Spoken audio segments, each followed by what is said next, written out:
we are reminded of the principle of loyalty. And these are stories that define us, not as abstract political narratives. They are living testimonies of ordinary Ghanaians who chose principles and conviction over convenience. These stories remind us why loyalty to our cause transcends momentary dissatisfaction. And let me tell you about the true costs of the principles we claim to cherish. And let me make it personal, because these principles were forged in the furnace of my own family suffering. First was my mother, a dedicated pupil teacher.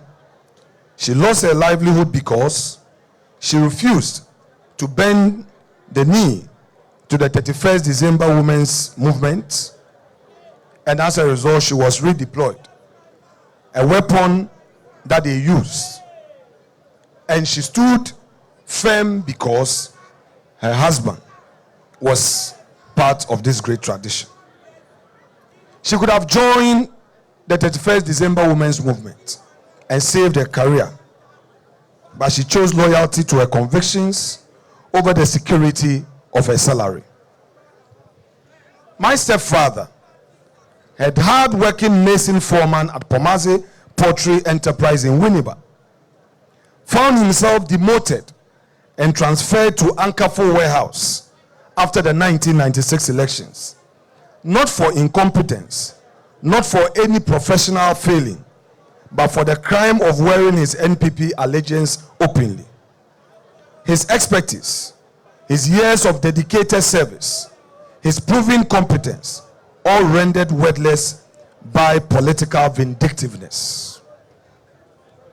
And my own dad, a civil servant at the Ministry of Agriculture's Mechanization Division, became a casualty of his own courage for daring to challenge the junta's excesses.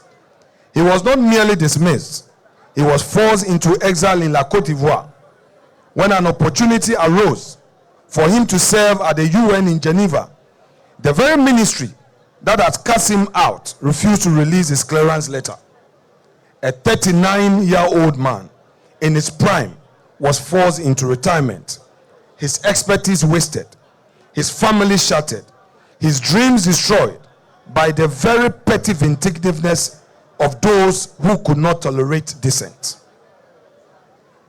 But let me tell you what this meant for a young boy trying to make sense of the world where principle came at such a crashing cost.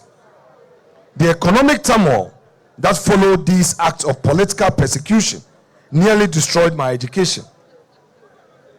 School fees became mountains too high for a broken family to climb. As my parents struggled, my mother without her teaching post, my stepfather demoted to menial work, my father in exile, my educational future hung by the finest of threads. It was only through the bursary I won from Dr. Papa Kwesindum that my educational path was salvaged from the wreckage of political vindictiveness. But how many brilliant young minds were we able to save? How many dreams did we allow to die in the darkness of political persecution? How many children of NPP families saw their future sacrificed on the altar of their parents' principles? This is what loyalty came at a cost to my family. This is what standing for the NPP meant in practical terms. Not just political rhetoric, but empty plates, unpaid school fees, scattered families, and dreams deferred. Yet my parents never wavered. They understood something that perhaps we have forgotten, that our individual grievances pale in comparison to the collective good we serve.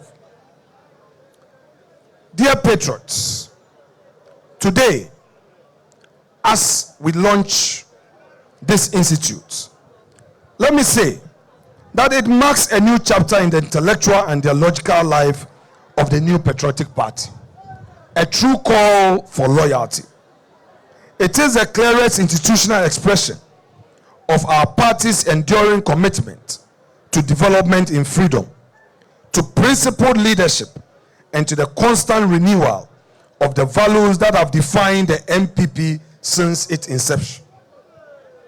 Over the past 3 decades, the NPP has stood as a beacon of democratic resilience, bold economic reform, and forward-looking governance.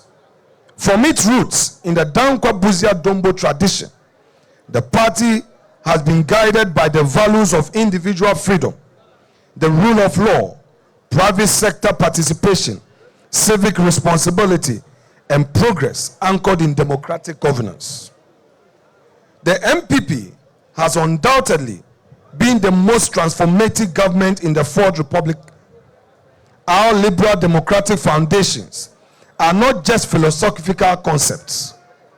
They have produced results from the visionary social interventions of President Kufuor, like the National Health Insurance Scheme, capitation grant, and the school feeding program, to bold transformational programs under President Akufo-Addo, including the free SHS, 1D, 1F, and not the least, the Agenda 111 policies. And yet, we must ask ourselves, in a world that is growing ever more complex and competitive, how do we ensure that we remain relevant? How do we hold to our principles while innovating to meet new realities? I believe that those answers are what have brought us here today. The truth is, the best solution for Ghana lies within the NPP.